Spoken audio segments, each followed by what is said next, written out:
Baik, tahapan yang kedua yang disebut oleh Syekh Ibn Atta ini, iaitu Ainul Basirah, pandangan mata hati yang lebih terang, dinamakan Ain Al-Basirah.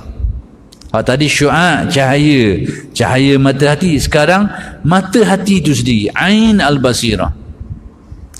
Baik, macam mana kita nak tahu seseorang itu berada pada tahapan Ainul Basirah ni? Bagaimana kita nak tahu seseorang itu sudah mencapai tahap Ainul Basirah?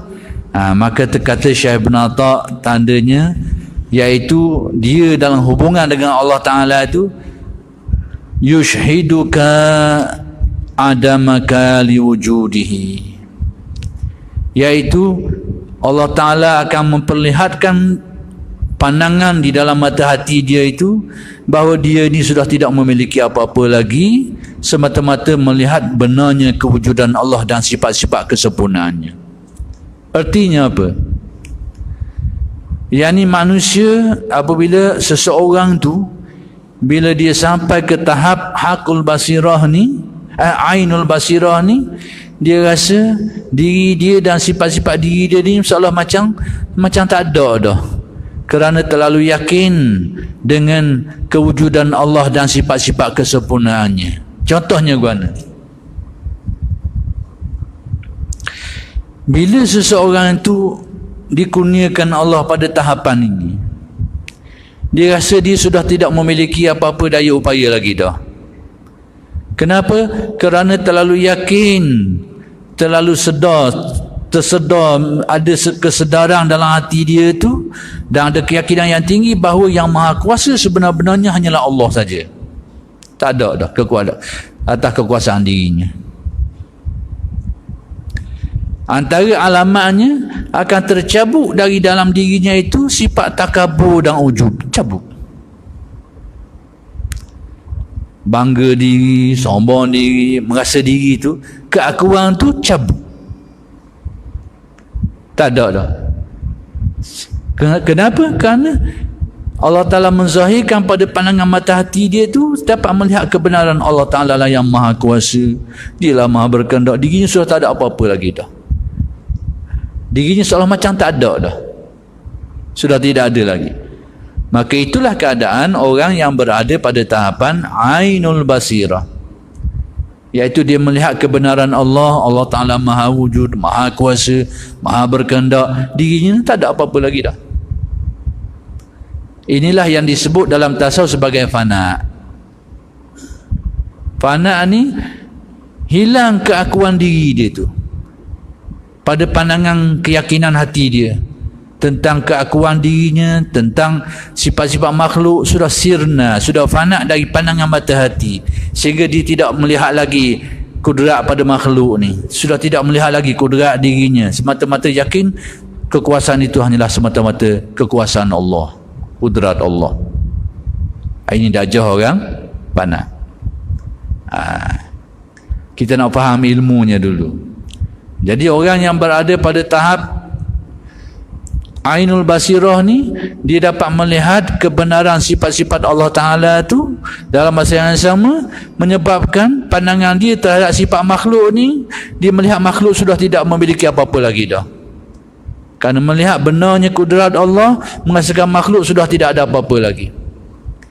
Dalam keadaan inilah seseorang itu, kalau seseorang itu mencapai darjah ni, kadang-kadang berlaku tindakan-tindakan yang aneh sikit. Di sinilah kita boleh faham kenapa setengah mereka ini melakukan sesuatu tak ambil kira sebab musabab, tak ambil kira dah. Kerana mereka berada pada darjah ni, dan mereka boleh berbuat seperti itu. Boleh buat. Baik, contohnya macam mana? Contoh nak faham Ainul Basirah ni, tindakan dia tu. Baik, contohnya yang kita akan temui, kita akan tengok kisah para awliya yang sangat banyak dalam kitab-kitab mereka itulah. Bila kita baca kisah-kisah seperti itu yang akan saya contohkan satu dua ni, kita akan faham dia berada pada tahap mana. Dan boleh tak dia buat gitu? Baik. Kita ni manusia. Dan bergantung pada sebab musabab. Kalau lapar nak makan. Kalau letih nak tidur. Kalau sakit nak ubat. Itu sifat manusia, terikat dengan sebab musabab. Terikat, kita terikat. Lapar je perlu nasi, perlu makanan. Dahaga perlu air. Itu sifat kita terikat. Jadi syarak menyuruh kita supaya mengambil kira sebab musabab ni. Kalau lapar, cari makanlah. Carilah makanan, sedialah makanan. Kalau nak pergi berjalan ke tempat mana-mana, nak pergi musafir, sedialah bekalan makanan. Itu diharuskan, bahkan disuruh. Tapi bagaimana dengan orang yang melakukan perkara-perkara seperti ini ni tanpa mengambil kira sebab musabab ni? Dia nak pergi musafir ke tempat yang jauh, dia tahu tempat tu tak ada kedai, tak ada bekalan makanan, tak ada, tapi dia pergi tanpa bekalan makanan. Dia nak musafir satu tempat yang tahu jarak jauh, dan dia tahu tengah jalan tu tak ada benda, orang tak ada, kedai tak ada, sumber makanan tak ada. Dia ni sendiri pula tahu nak lalu jalan tu tidak menyediakan bekalan makanan. Mana? Maka di sinilah ulama tasawuf menjelaskan. Saya nak jelaskan hukum dia dulu sebelum kita nak tengok sebab apa orang boleh buat gitu tu. Baik, Al-Imam Al-Ghazali rahmatullah alaih telah menjelaskan perkara ini banyak sekali lah dalam kitab-kitab beliau tu. Kata Imam Ghazali, mafhumnya, kesimpulan mudahnya, kalau kita ni lemah keyakinan, tak ada kekuatan hati, lemah keyakinan, tak tahan sabar, kita tak boleh buat gitu. Kita tahu perjalanan ni susah, memerlukan bekalan dan sebagainya, kita nak pergi juga tak ada bekalan. Dan bila kita susah, kita akan menanggung kesusahan tu. Kita tak tahan sabar. Kita akan bersungguh, kita akan jadi sehingga kewajipan-kewajipan agama tak dapat dilaksanakan, mungkin kita menderita dan sebagainya, dan kita ni jadi hilang pedoman. Jadi kalau orang seperti itu tak boleh buat gitu, dia kena cari sebab musabab tu, kena ambil bekalan. Kalau dia tahu dia tidak memiliki jiwa yang kuat, keyakinan yang kuat dan sabar yang kuat.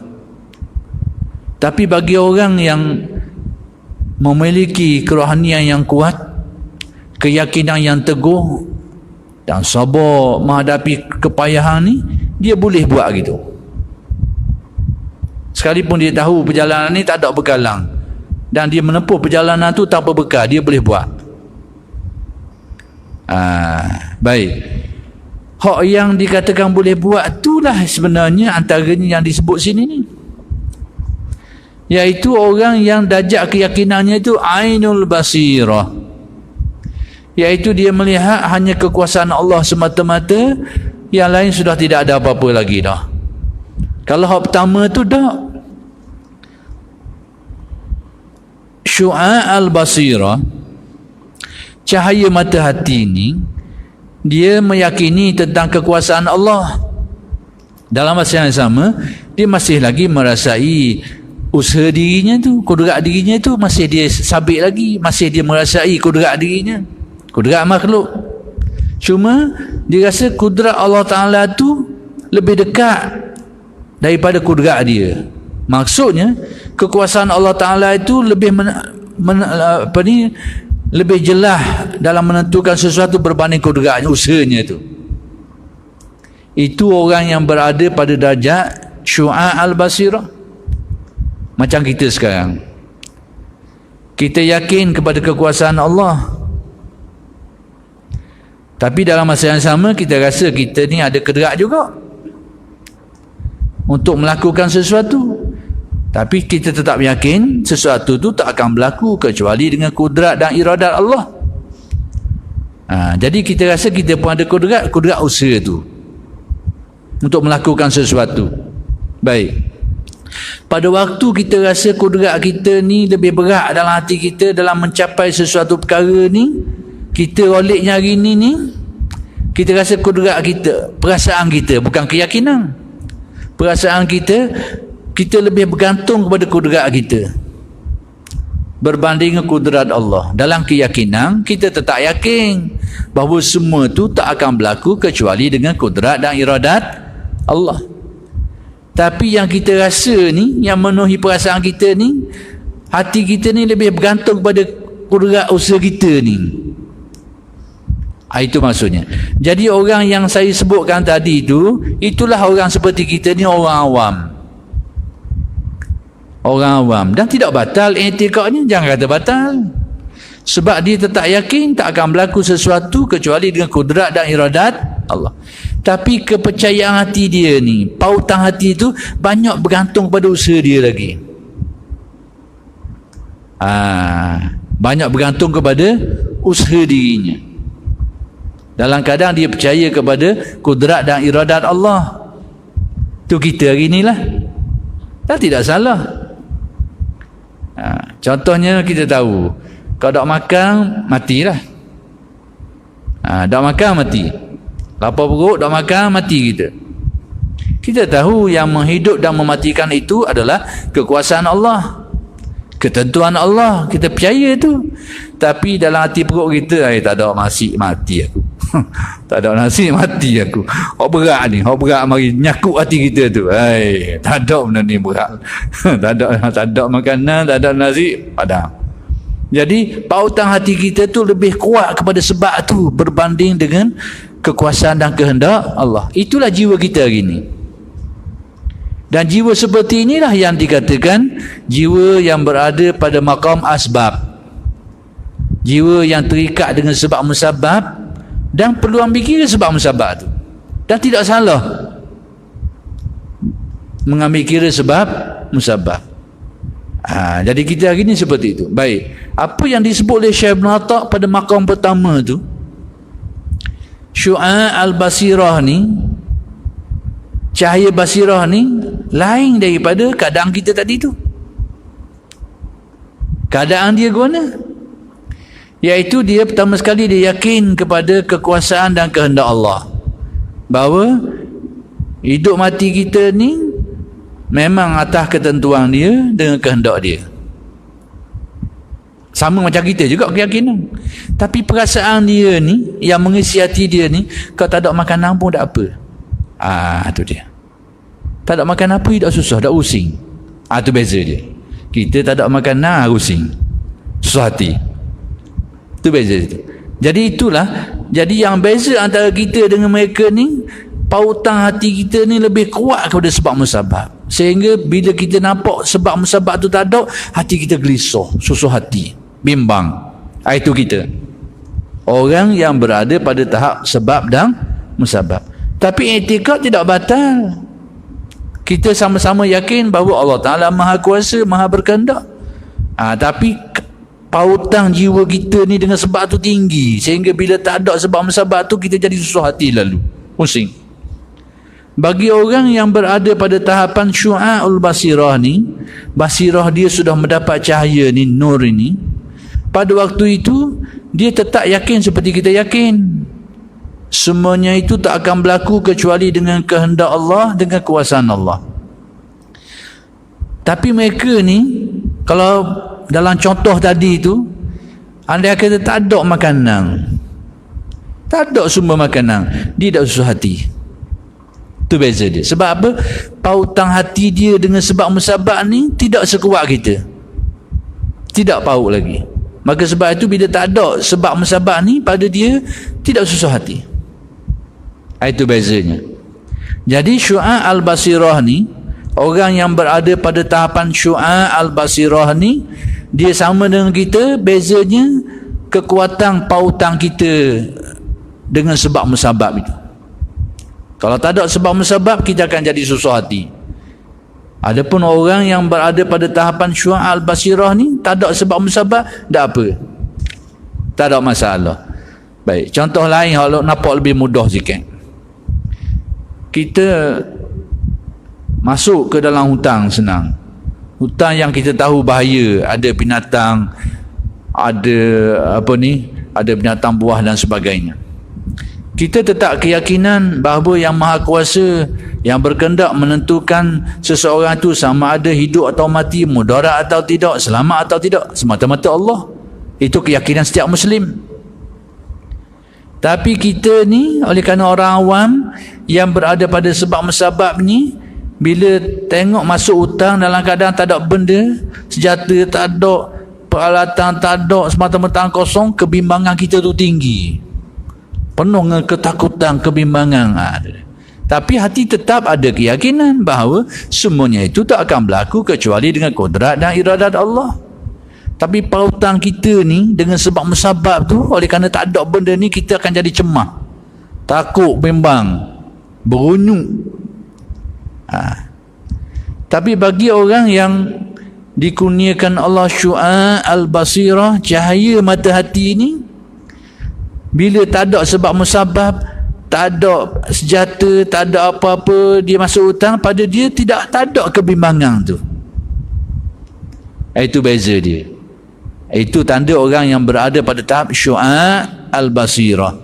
Yang ni bila sebab musabab tu tak ada, hatinya tetap tenteram. Sebab apa? Kerana dia hatinya mendapat kesedaran yang lebih tinggi tentang kekuasaan Allah, kehendak Allah, ketentuannya dan sebagainya. Tu beza dia. Kesedaran hati dia tu lebih tinggi. Jadi bila tak ada sebab musabab, hatinya tak using macam kita. Kita ni tak ada using. Dua-dua ni sama dari segi, pertama sekali dia ni meyakini tentang sifat-sifat Allah, kudratnya, iradatnya. Dalam masa yang sama tetap mengisbatkan kudrat kita ni, usaha kita, mengakui, merasai bahawa kita ni ada kudrat dengan arti ada usaha. Cuma bezanya, kita kalau tak ada sebab musabab tu kita using. Orang yang syu'a' al-basirah ni bila tak ada sebab musabab, dia tak using macam kita. Baik, ada pun golongan yang disebut hakul basirah tadi, ainul basirah tadi tu, lain daripada dua ni. Lain daripada dua saya contoh. Bagaimana? Iaitu mereka ini sudah dihapuskan Allah dari pandangan dan perasaan hati mereka ni terhadap kudrat makhluk dan kudrat dirinya sendiri, sehingga dia merasakan semata-mata kudrat Allah belaka, tak ada dah, diri kita ni sudah tak ada apa-apa lagi dah. Itulah yang dinamakan ainul basirah. Jadi ainul basirah ini, yakni pandangan mata hati itu sendiri, itu ainul basirah itu dalam bahasa mudah kak. Kalau istilah lain kalau kita nak pakai, orang yang mengalami fana. Fana apa benda? Iaitu dia sudah tidak lagi melihat kepada kudrat makhluk, kudrat dirinya, kudrat makhluk lain tak ada lah. Dalam pandangan mata hati dia semata-mata kudrat Allah, semata-mata iradat Allah. Itu maksudnya. Jadi hak yang ainul basirah ini sudah tentu lebih tinggilah. Jadi kita ni waliknya hak pertama tadi tu, atau naik sikit naik yang kedua. Itu waliknya kita ni. Tapi dua-dua ni masih lagi dalam lingkungan orang-orang yang beriman, yang percaya kepada Allah, percaya kepada kekuasaannya, percaya kepada kehendaknya, tetap percaya. Cuma tahap keyakinan tu tidak sama. Kita ni orang awam yang berada pada tahap banyak bergantung sebab musabab, memang hati kita banyak paut situlah. Bila tak ada sebab musabab, tak ada jalan ikhtiar, jalan usaha, kita akan hati kita yang akan terganggu.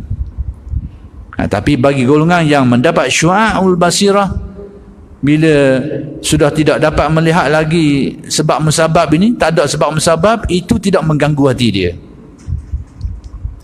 Baik, sekarang balik kepada kalam hikmat, iaitu orang yang ainul basirah ni, dia bila seseorang mencapai darjat tu, dia tidak lagi melihat kepada kudrat makhluk ni, sifat-sifat makhluk, sifat-sifat dirinya sudah terhapus, semata-mata melihat kepada kekuasaan Allah. Jadi orang yang ainul basirah inilah yang kita akan melihat mereka ini bertindak dengan tindakan-tindakan yang kadang-kadang tidak mengambil kira sebab musabab. Seperti apa? Seperti dia ni tak bekerja. Kalau sakit, tak berubat. Tentang rezeki, tak nampak dia pergi kerja. Dan sebagainya lah. Baik. Dah boleh dah nak buat gitu ni? Nak buat gini ni? Sakit tak berubat.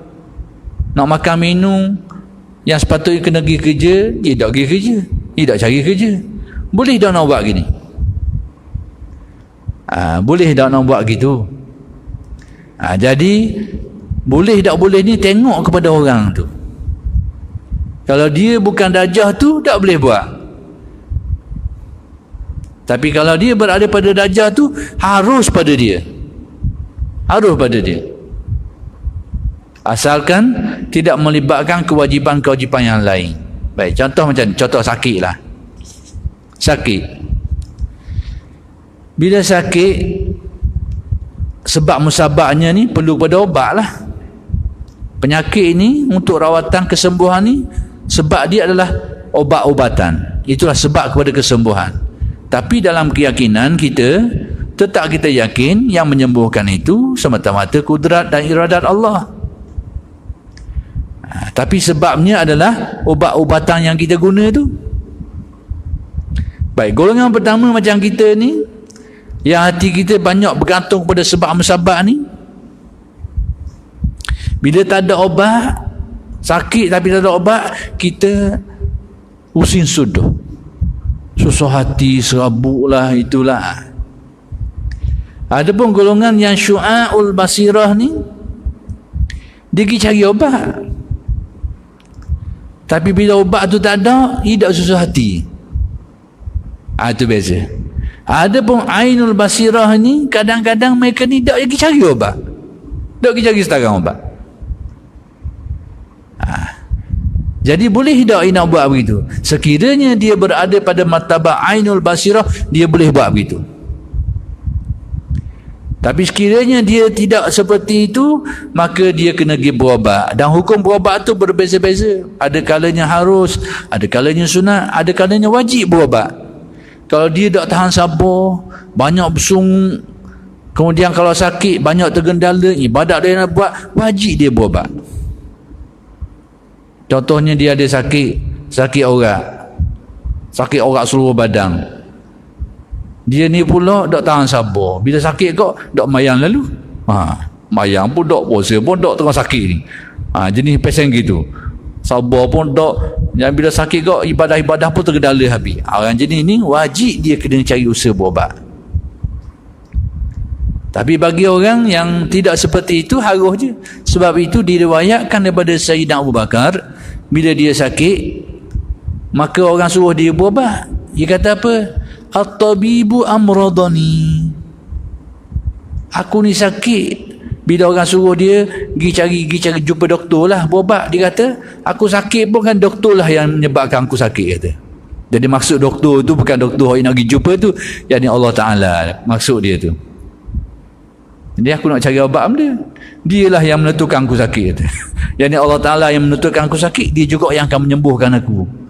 Jadi orang seperti ini ni, yang berada pada darjahnya, dia boleh buat, harus pada dia. Tapi pada orang yang bukan darjahnya, tidak harus. Baik, contoh lain. Ini saya nak kabar ni supaya sebab berlaku dalam masyarakat. Kalau kita tengok ada orang yang sakit lagi berubat tu, kena perinci dulu tengok dia duduk darjah mana. Kalau duduk darjah tadi tu, dia tak kisah apa-apa, dia tak bersungut, ibadah boleh berjalan macam biasa, maka harus pada dia. Tapi kalau kita tengok dia sakit, mula besi bangun, besi bangun, bersungut situ, bersungut sini, mengawas situ, mengawas sini. Lepas tu kau tak boleh, akhir sekali ibadah ni tak buat, ibadah ni tak buat, ni tak boleh. Kena tengok keadaan dia ke mana. Baik, masalah rezeki pun sama. Masalah cari rezeki kehidupan ni, untuk nafkah ni. Baik, kedudukan pun seperti itu. Kita ni, rezeki kita ni dapat dengan jalan usaha. Pergi kerja dapat gaji, boleh belilah bekalan-bekalan makanan untuk keperluan kita. Kalau tak pergi kerja, tak ada dah rezeki tu, Tak ada lah sumber rezeki tu, tak ada lah dapat duit, tak dapat lah nak beri bekalan makanan untuk hidup, tak ada lah. Kau tak pergi. Pergi ada, tak pergi tak ada. Jadi kita terikat. Jadi kita ni, orang yang berada pada maqam sebab musabab ni, kita akan lebih terikat dengan sebab musabab tu. Dengan hati kalau kita boleh pergi kerja, hati kita sedang, oh ada kerja ni, adalah rezeki, adalah nafkah. Tapi time tak ada kerja, time mutuh rezeki, tak ada pendapatan, susah hati, pening, mula mikir macam-macam. Ini kita berada pada darjah sebab musabab. Adapun orang yang berada pada darjah syu'a al-basirah itu, iaitu orang yang mata hatinya tu bercahaya, dia pergi kerja macam kita ke, pergi cari rezeki. Pertama tadi pergi kerja, ada dia suka hati, kerana dapat dah, nampak dah akan dapat hasil ni. Tapi kalau tak ada kerja, dia mula serabut, susah hati, pening kepala. Hak kedua ni sama juga, dia pergi kerja, tapi andai kata tak ada kerja, tak ada hasil hari tu, hati dia tidak susah hati, tidak gelaru, tidak pening, dia boleh bersabar, dia bertahan. Itu beza. Orang yang kedua itu dinamakan syu'a al-basirah. Sebab apa? Keyakinan dia itu dapat melihat dekatnya Allah Ta'ala. Dia lebih yakin ketentuan Allah daripada usahanya sendiri.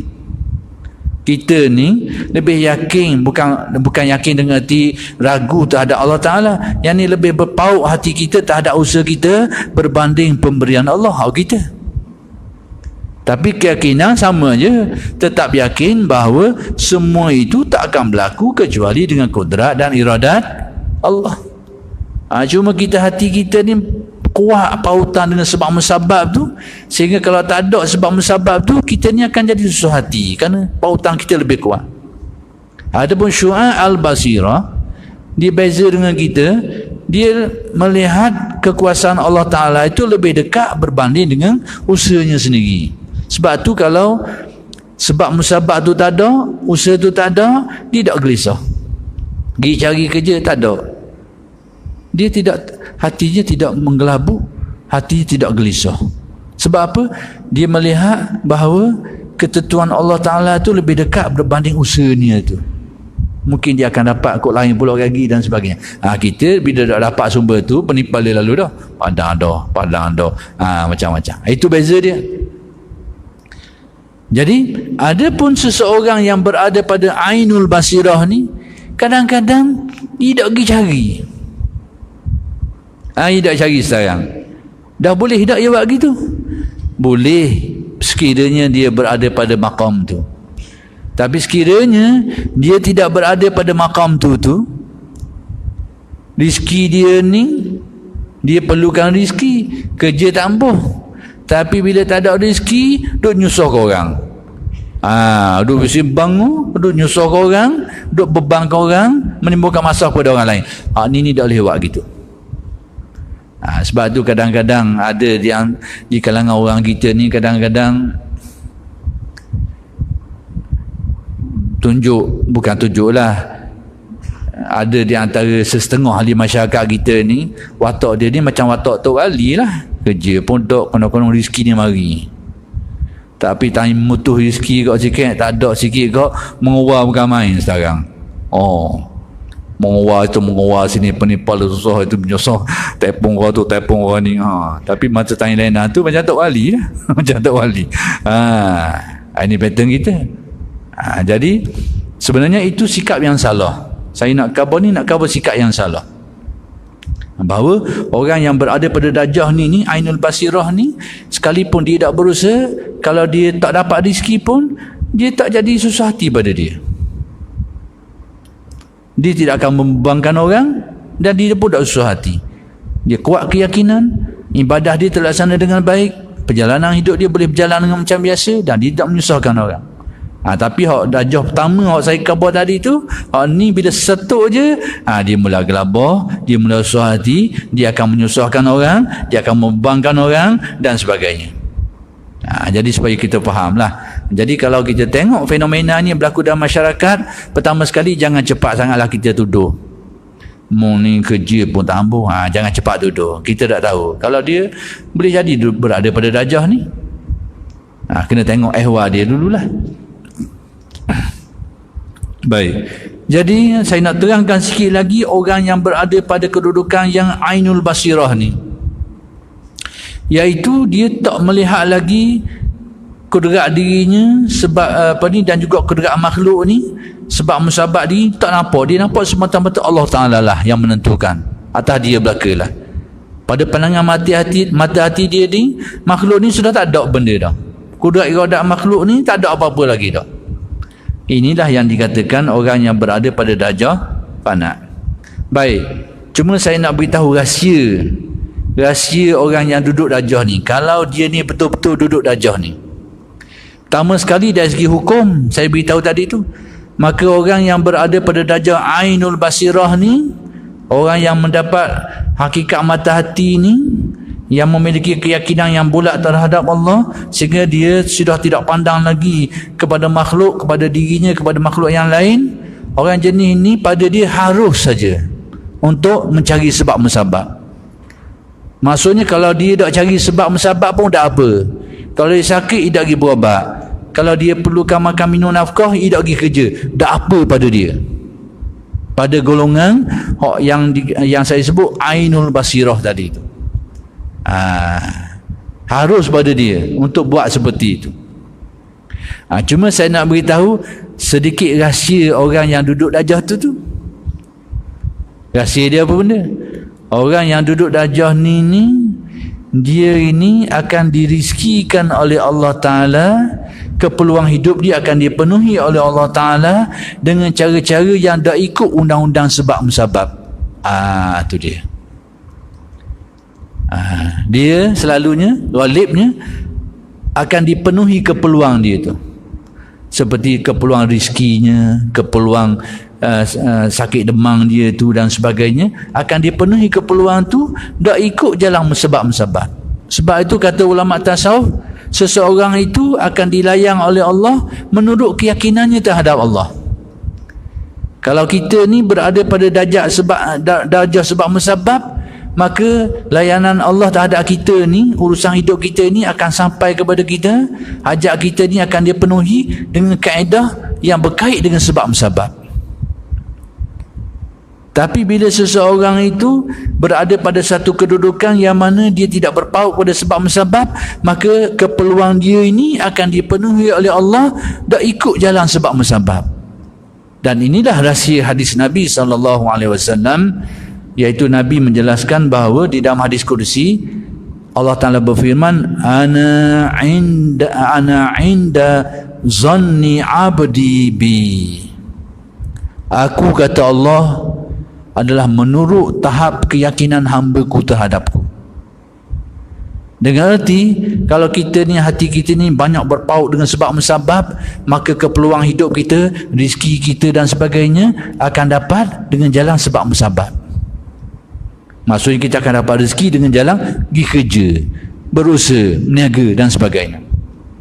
Tapi sekiranya hati kita ini tidak berpaut dengan sebab musabab, maka keperluan hidup kita itu dipenuhi oleh Allah dengan cara yang di luar undang-undang sebab musabab, diberi oleh Allah. Baik, yang kedua ini yang saya nak jelaskan sikit. Tujuan saya jelaskan ini secara panjang lebar sikit untuk menjadi pedoman kepada kita.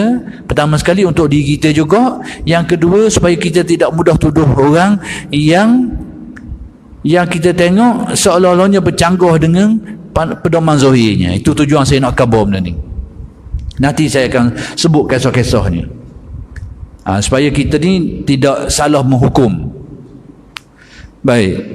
Orang yang berada pada darjah ainul basirah ni, yang pada dia sebab musabab, kudrat makhluk sudah terhapus dari pandangan hati dia. Kerana hatinya itu dipenuhi dengan pandangan merasai benarnya kudrat dan iradat Allah. Hati tak berkait, tak berpaut lagi dengan sebab musabab. Maka urusan hidup orang seperti ini akan diuruskan oleh Allah dengan jalan yang di luar undang-undang sebab musabab. Baik, pertama sekali rujukan Al-Quran dan hadis dulu. Dari mana semua benda ini? Baik, antara ayat yang berkait dengan apa yang saya sebutkan ini adalah firman Allah, wa man yatawakkal 'alallahi fahuwa hasbuh. Sesiapa yang bertawakal, yakni benar-benar tawakalnya kepada Allah, maka dialah, yakni Allah lah yang akan memenuhi keperluan dia tu, akan memenuhi keperluan hidup dia secara langsung, tanpa mengikuti jalan sebab musabab lagi. Fahuwa hasbuh, dialah yang akan memenuhi keperluannya. Demikian juga disebut di dalam hadis Nabi, lau tawakkaltum 'ala Allahi haqqa tawakkuli la razaqakum kama yarzuqut tayra taghdu khimasan wa taruhu bitanan.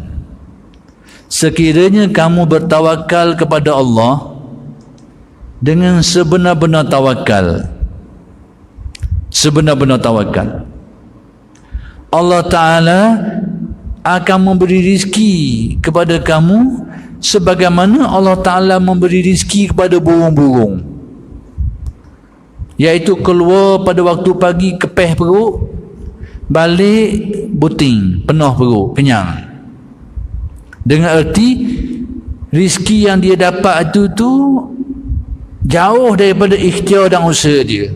Burung ni kita tahu tidak bekerja dengan tidak tanam sendiri pokok yang makanan yang dia tidak menghasilkan sendiri bahan makanan dia tu. Dia tidak tanam padi, dia tidak tanam sayur, dia tidak tanam pokok, dia tidak kerja kilang, dia tidak buat benda tu. Tapi rezeki dia tak ada. Rezekikan Allah.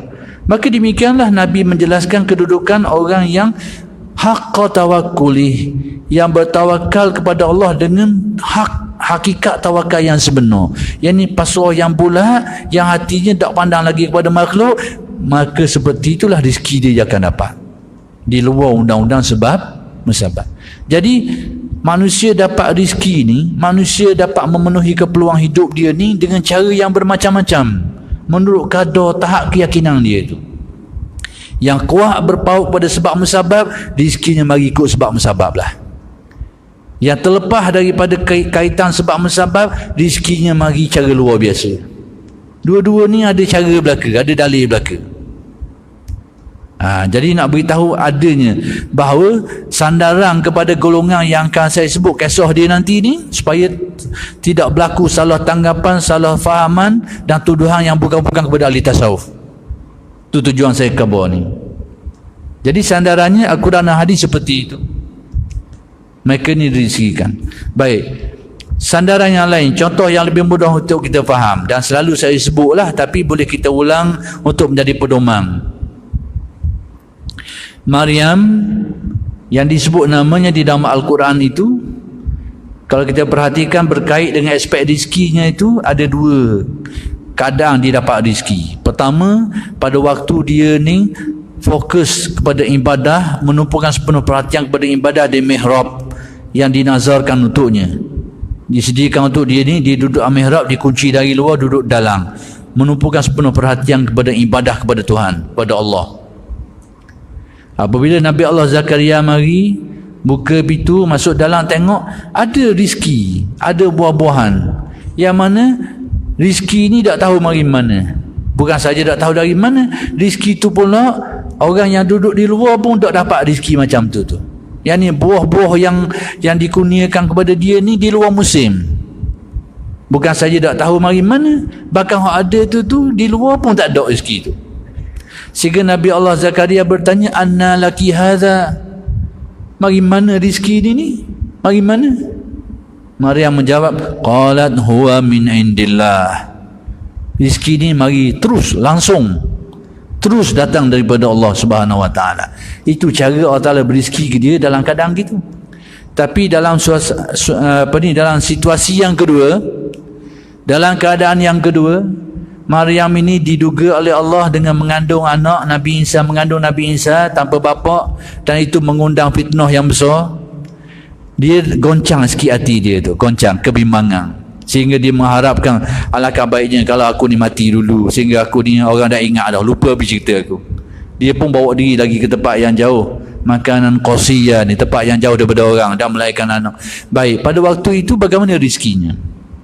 Maka Al-Quran sebut wahuzi ilaiki bijiz'in nakhlah tusaqit alaiki rutaban janiyah.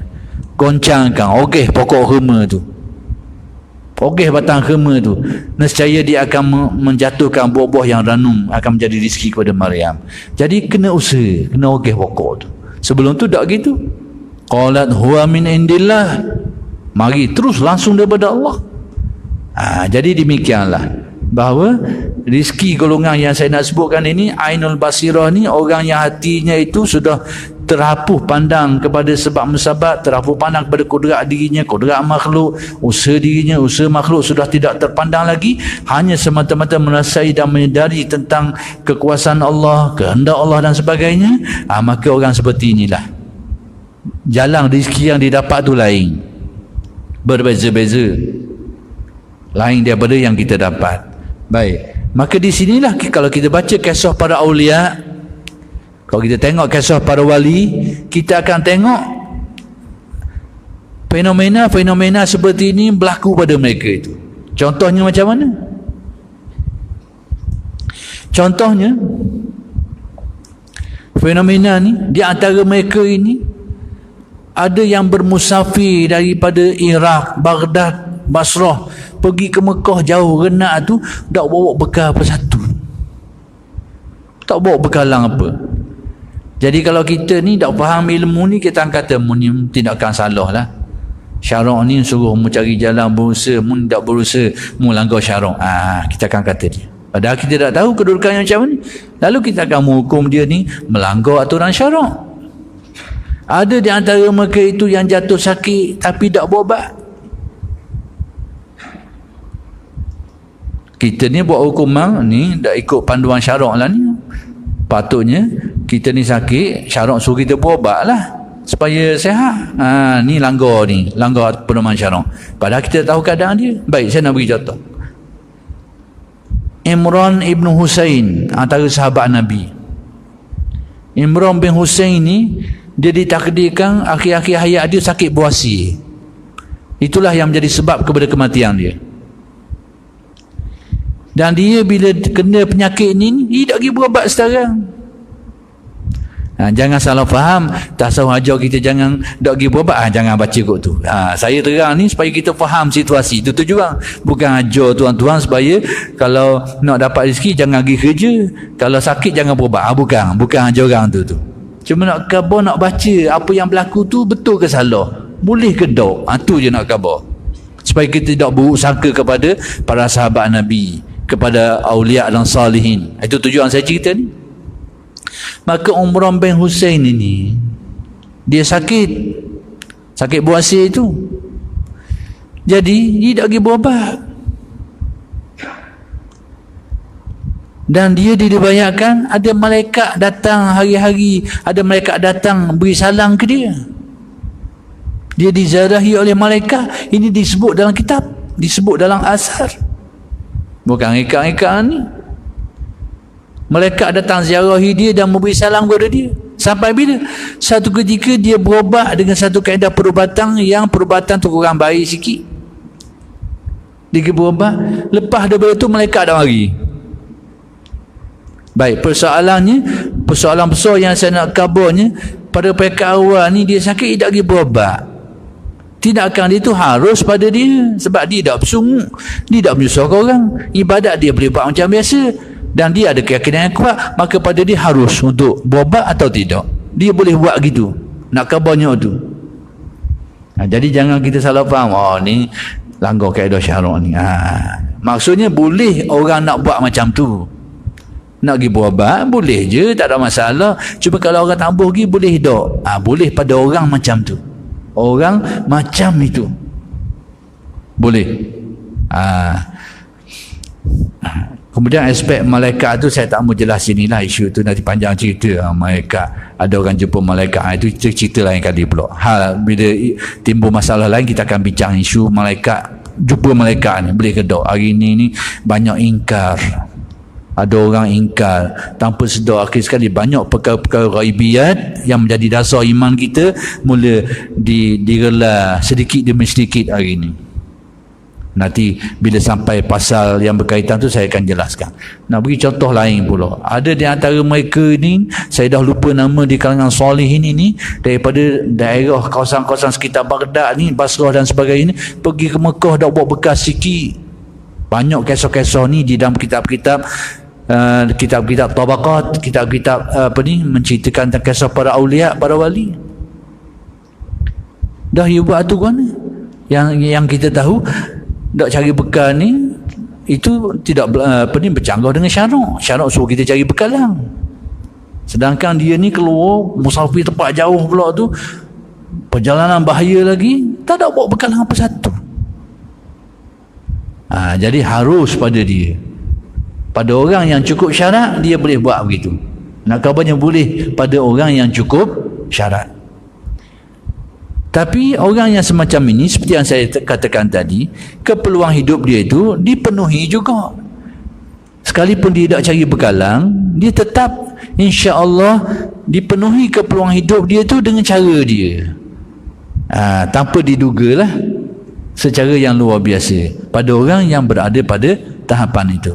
Baik, kesimpulan akhir yang saya nak sebut malam ini, iaitu setelah saya terangkan keadaan tadi tu, orang awam macam kita ni, kemudian orang dapat syu'aul basirah, kemudian dapat ainul basirah. Tujuan kita tahu tu sebab apa? Supaya kita tahu kedudukan kita duduk mana.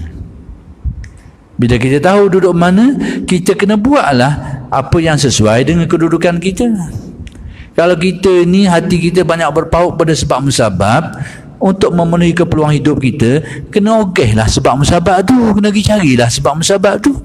Jangan duduk belagak seperti orang yang ainul basirah, duk cari sebab musabab. Jadi kita buat macam dia kok, berat nanang lah.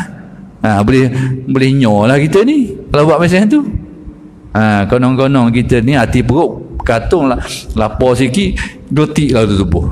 Lapar sikit je, ataupun tak ada makanan sikit mula susah hati, pening kepala. Tapi nak buat belagak tak mau kerja, konon-konon tengok rezeki mari kedok. Dah lewat pasal macam gitu, kerana kita bukan duduk darjah tu. Tapi kalau sesiapa yang diberikan Allah darjah tu, keyakinan dia pula, hati dia tak pandang lagi dah kepada sebab musabab, hatinya pula keyakinan ada rezeki aku ada lah, Allah Ta'ala akan jamin rezeki aku. Dia ada kuat pula keyakinan dia tu. Dia tak pandang lagi pada usaha, tak pandang lagi sebab musabab, dan dia pun kuat sabar, dan kadang disusah pun dia boleh tahan, dia boleh laksanakan ibadah dengan baik, tak apa. Dan ghalibnya dia akan dapat rezekinya. Itu tujuan saya nak beritahu.